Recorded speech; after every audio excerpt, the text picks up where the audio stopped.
आज से 500 साल पहले जब ऑटोमन्स दुनिया की सुपर पावर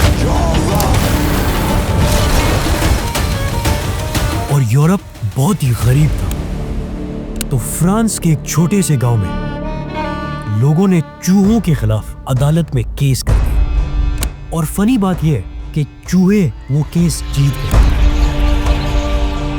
असल में फ्रांस के एक छोटे से गांव ऑटन में चूहों ने फसलें खा खा के तबाह कर दी और जितनी खाने वाली चीजें स्टोर थी गोदामों में वो भी खा खा के खत्म कर दी, जिसकी वजह से वहां के गरीब लोगों को भूख और बीमारी का बहुत बड़ा खतरा था। तो इन्होंने बजाय इसके कि वो इस मसले का खुद कोई हल निकालते, इन्होंने कहा ये कोई आम चूहे नहीं है, ये अल्लाह का एक बहुत बड़ा अजाब है। तो वो ये मसला चर्च लेके आए और चूहों के खिलाफ केस कर दिया। और उस वक्त चर्च के कानून के मुताबिक जानवरों पर भी केस होता था, तो अदालत ने चूहों के खिलाफ कार्रवाई शुरू कर दी। लेकिन चूहे तो अदालत आए ही नहीं, और आते भी कैसे, क्योंकि वो चूहे हैं। लेकिन वहां अदालत में एक यंग और ज़हीन वकील बैठा हुआ था और वो ये सब देख रहा था कि ये क्या मजाक है। जब चूहे नहीं आए तो अदालत ने चूहों का वकील इसी यंग लड़के को रख दिया। तो अदालत ने उसे पूछा कि आपके क्लाइंट्स कहाँ हैं? तो उसने कहा, योर ऑनर, मेरे क्लाइंट्स कैसे आते? आपने तो समन्स ही गलत भेजे। तो जज ने उसे कहा कि वो कैसे?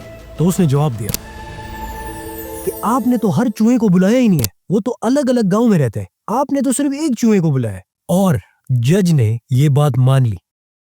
अब अगली तारीख में चूहे फिर गायब थे, तो जज ने फिर उसे पूछा कि आपके क्लाइंट्स क्यों नहीं आ रहे अदालत? तो वकील ने फिर जवाब दिया कि योर ऑनर, मेरे क्लाइंट्स आना चाहते हैं, लेकिन वो कैसे आए? रास्ते में उनकी जान को खतरा है। रास्ता बिल्लियों से भरा हुआ है और बिल्लियां उनकी सबसे बड़ी दुश्मन है। अब आप समझेंगे कि ये तो मजाक है, लेकिन अदालत ने ये बात भी मान ली और केस इसी तरह चलता रहा। मीनवाइल चूहों ने खेत तबाह कर दिए और लोग भूख से और बीमारियों से मरते रहे।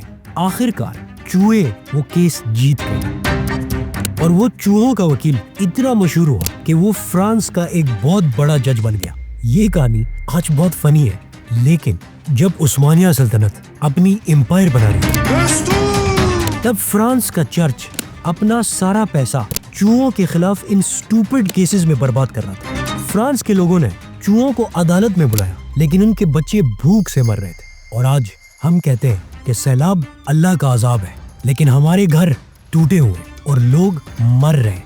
मसला चूहों का नहीं है, न ही सैलाब का है, मसला हमारी सोच का है। सब्सक्राइब।